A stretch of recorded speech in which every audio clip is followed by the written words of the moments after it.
Hello, my name is Sandy Chim, President and CEO of Century Global Commodities. We are a near-term iron ore developer. We're traded on the TXX. Our trading symbol is CNT. We are very excited today to share with you a very interesting and attractive project called Joyce Lake. Joyce has a feasibility study.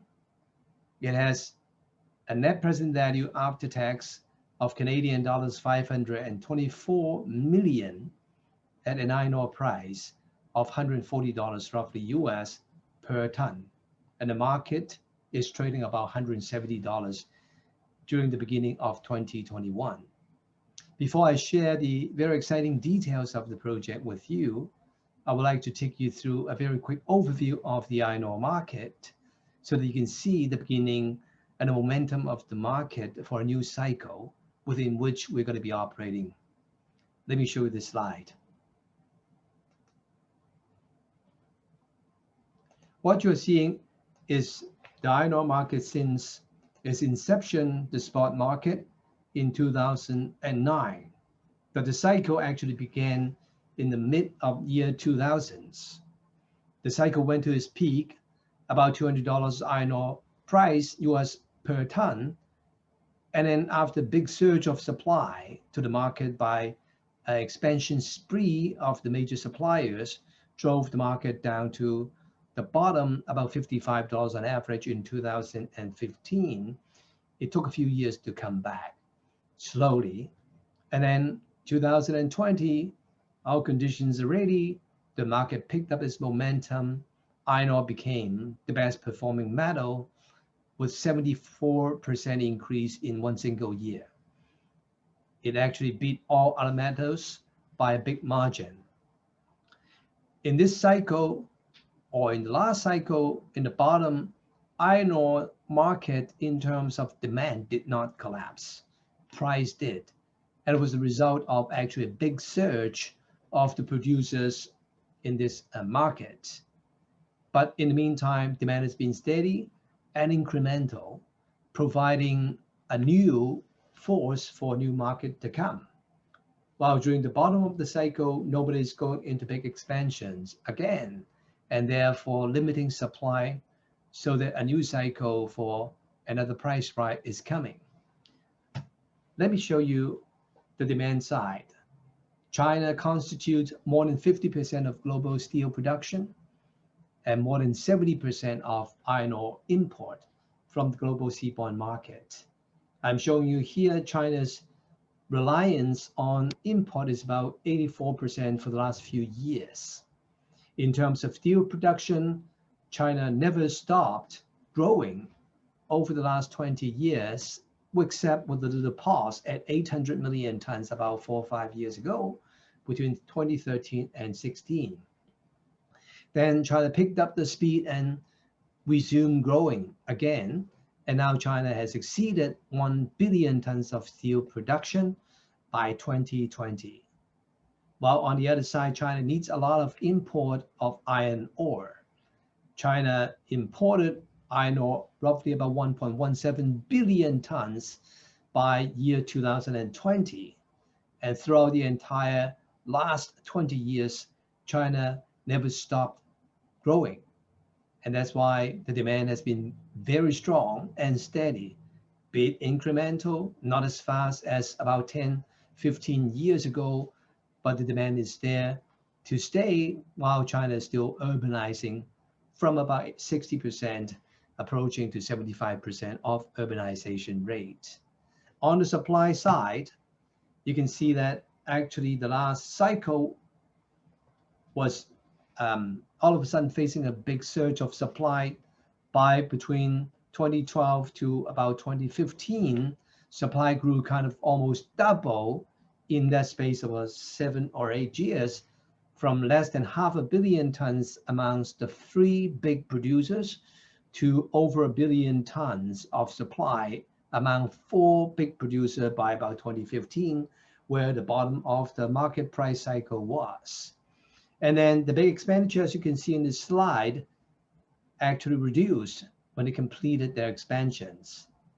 and went to about $5 to $7 billion a year of capex amongst the big four mining companies, where their production actually after their expansion stayed flat over the last 5 years.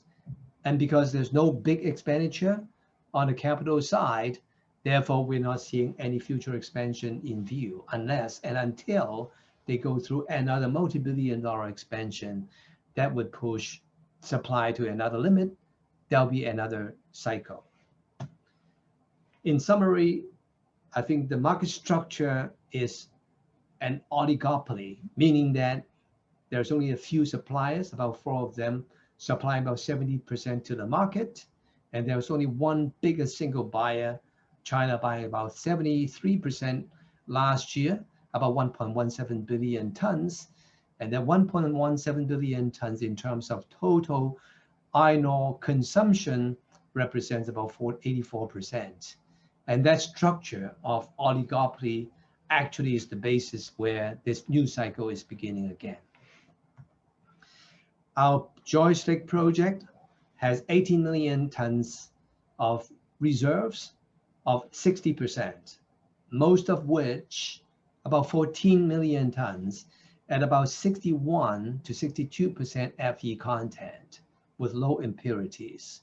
Our plan in the feasibility study is to mine that high grade as quickly as possible. In about 5 years, 2.5 million tons a year, maximizing the better part of a cycle. That's the whole intent and design of the project, particularly for timing like today when we are at the beginning of a new cycle. The cost, according to the feasibility study, is very simple and low. We have 2.5 million tons a year production.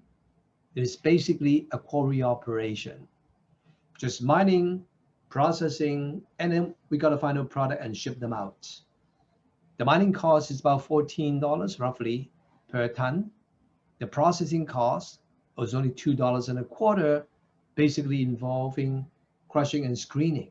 And then we got the final product, G&A, about $5. We got fines in sinter and lump ore. We load them into haulage truck, 43 kilometers to the railhead. It costs about $3.50. Loading on the train, we're costing it about $24, a little bit on the high side, and then about $10 loading at the port, totaling Canadian dollars 58 per ton FOB. In US dollars terms, about $47. Shipping to China, freight rate is about 15 today, and therefore we are looking at about $60, $65 per ton landed in China against the market, which is about 170 US dollars per ton. There's roughly about $100 US cash margin. But the capex of the project is low. Per ton capex is only 11 US dollars. So landed cost plus capex, we're talking about $75 roughly, according to our feasibility study. And therefore, we are not talking about really close to $100 of cash margin US. On 2.5 million tons a year, we're talking about 250 million US dollars of net after-tax cash margin. For 5 years, it's over before tax $1 billion US dollars. This is a summary of the Joyce Lake project from its feasibility study.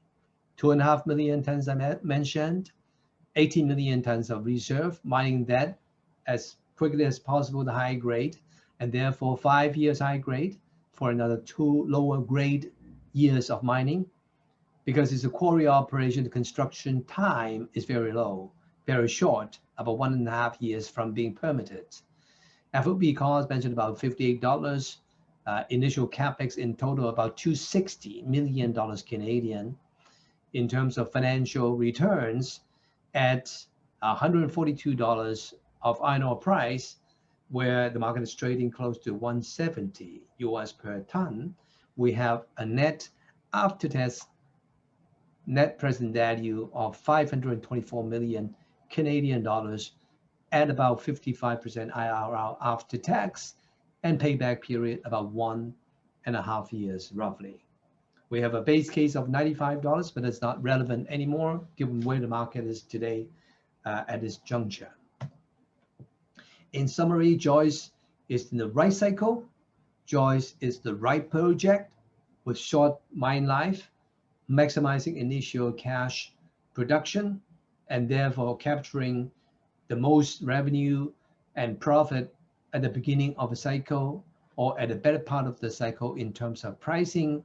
With the matching cycle and project, Joyce is a very exciting project with its over $500 million of NPV value after tax. Other than Joyce, we have other mining projects as well, also in Eastern Canada with 20 billion tons of resources with 9 measured indicated and about 11 inferred over a number of projects. As you can see in this table summarizing our project values, Joyce, the most advanced at feasibility study, over $500 million. The other two together about $5 billion at PEA, preliminary economic assessment level. In summary, as a company, we're trading at a market cap of only $27 million.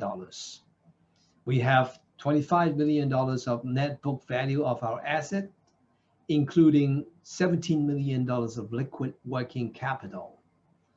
Our project have already had an expenditure of over $100 million, a lot of which has been impaired, provision provided for, and therefore we see actually the value of the project, although we have a net book value of $25 million, but it represents a lot more value. For example, Joyce alone has a net present value of $524 million. I'll stop here. I'll be happy to answer any questions you may have. I look forward to speak to you. If you're interested to speak to us, please reach out to us through whatever platform that you're watching this video on. Send us a message and I look forward to speaking to you. Thank you.